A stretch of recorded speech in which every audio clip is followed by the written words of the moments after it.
Hi, welcome once again to M5's English language learning program, Let's Speak English.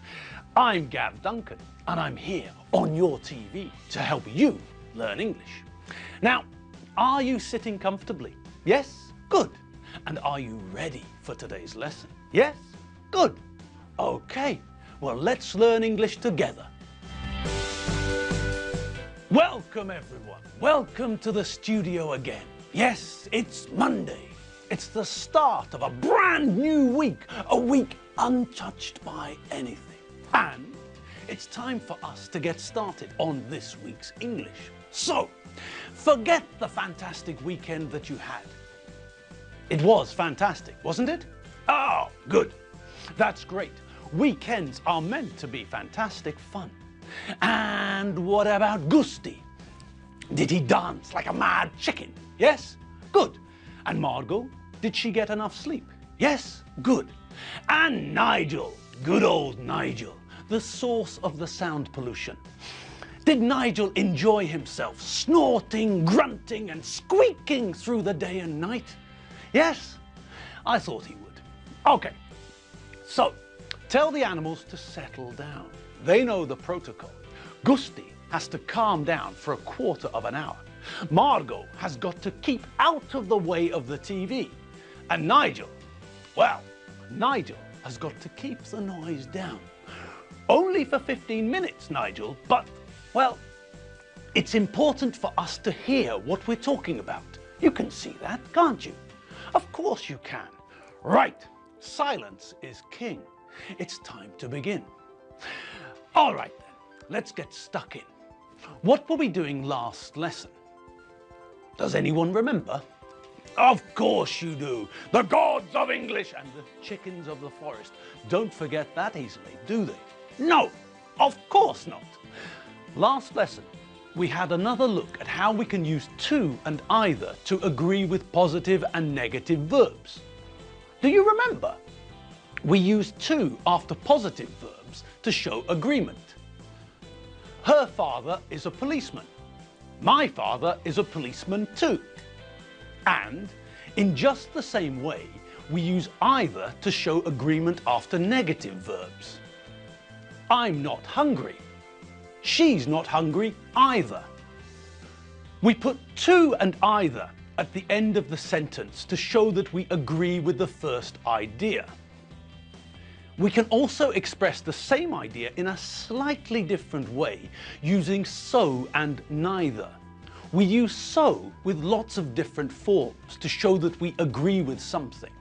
The difference is that when we use so and neither, we don't have to say a full sentence. This is the same idea but shorter. Let's look at an example. If someone tells us that they're happy, then we can say that we're also happy. We can show agreement with them in two ways now. We can use the longer form of stating a full sentence and then adding to at the end of the sentence, or we can use so with the verb to be. I'm happy too, so am I. Now, we can also use so for all the subjects, for I, you, the third person singular and the plural forms too. It's very easy to use. All we have to do is pick the correct form of the verb and put it together, like Lego or Swedish furniture. We start with so, when we're agreeing with something positive, then add the verb in the correct form and then finish with the subject. Okay, so it's time for you to practice. In the following sentences, I'd like you to agree with the first statement both ways. I'd like you to use the longer form with to at the end, and I'd like you to use the shorter form using so. As usual, we'll do the first one together. Okay. Number one, I'm late for work. I too, so I. I'm late for work too. So am I. Okay, so we've got the statement and the verb is positive. So, the first answer that shows agreement is the longer answer using to. So we make the sentence and then add to the end to show that there is agreement. And then, well, then we've got the shorter version using so. This time, all we have to do is start with so to show agreement, then add the correct form of the verb to be, and then end with the correct subject. Easy. I'm late for work. I'm late for work too. So am I. Simple. Okay, have a go at the rest of them. Number 2, I like pasta. He too. So they. Number 3, we went to the pub last night. She too. So we. Number 4, I've got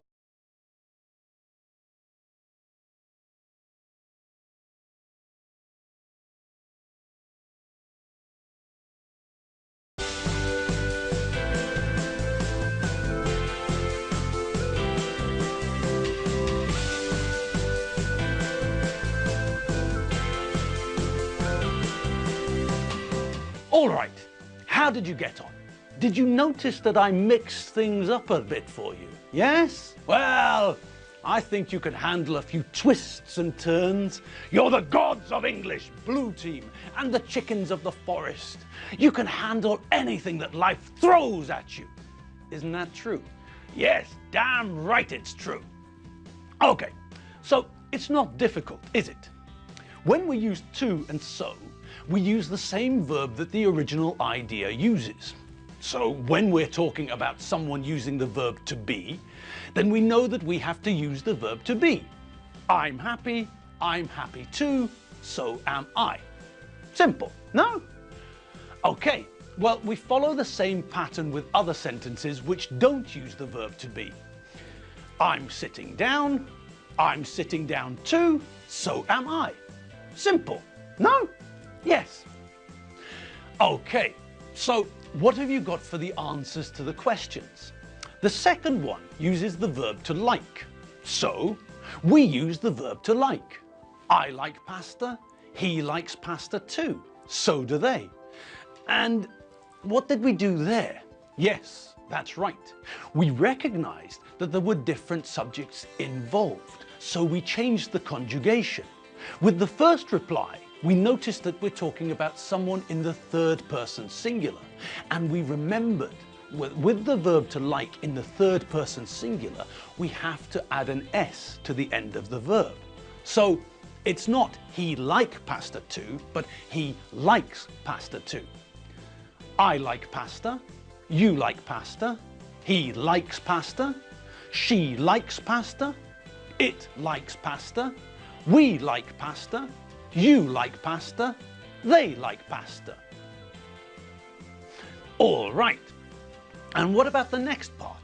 Well, there too there's a twist, isn't there? Now the subject has changed from he to they. And what does that mean? That's right. That means that we have to correctly conjugate the verb to do. And why are we using the verb to do? Because we use the verb to do in sentences like these, which use the present simple.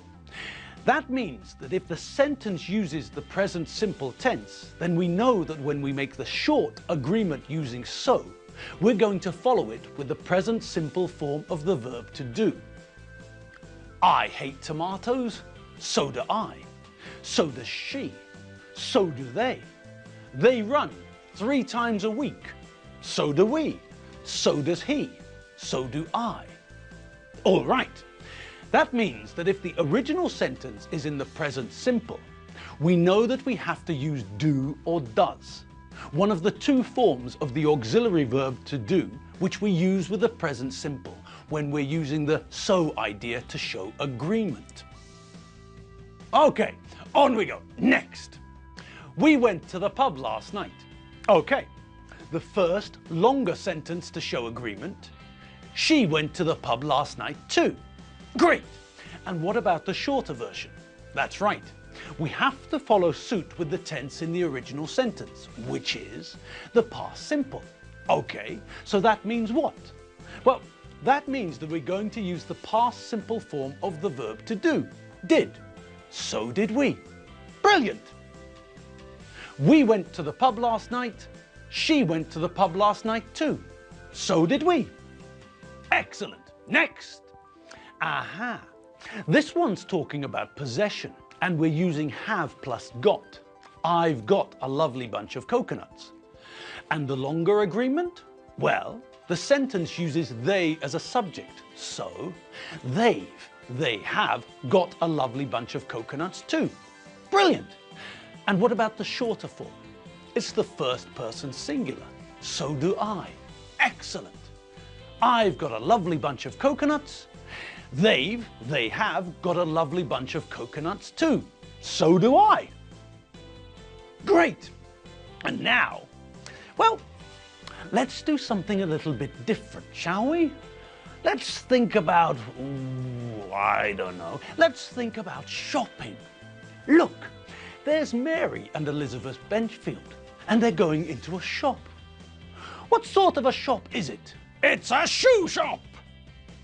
Hello, can I help you? Hello, we're just looking at the moment, thanks. Well, let me know if you need any help. We will, thank you. All right, so they're inside the shop now, and there was a conversation. Was there anything new in that conversation? I don't think so, but let's check. Well, the first thing that happened was that the shop assistant said hello. The shop assistant greeted the customers.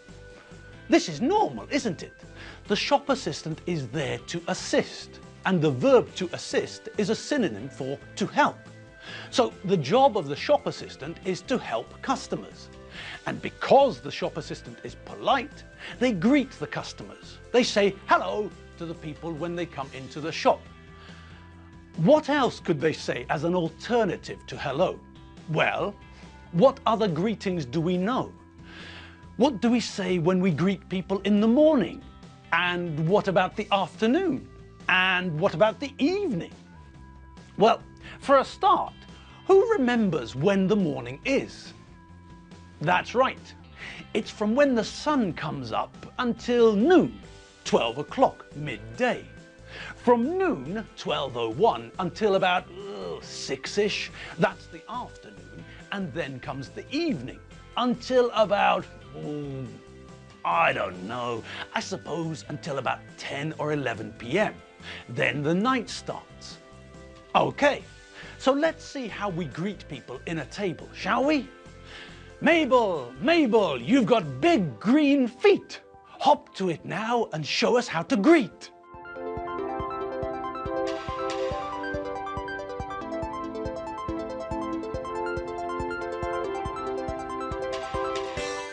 Great.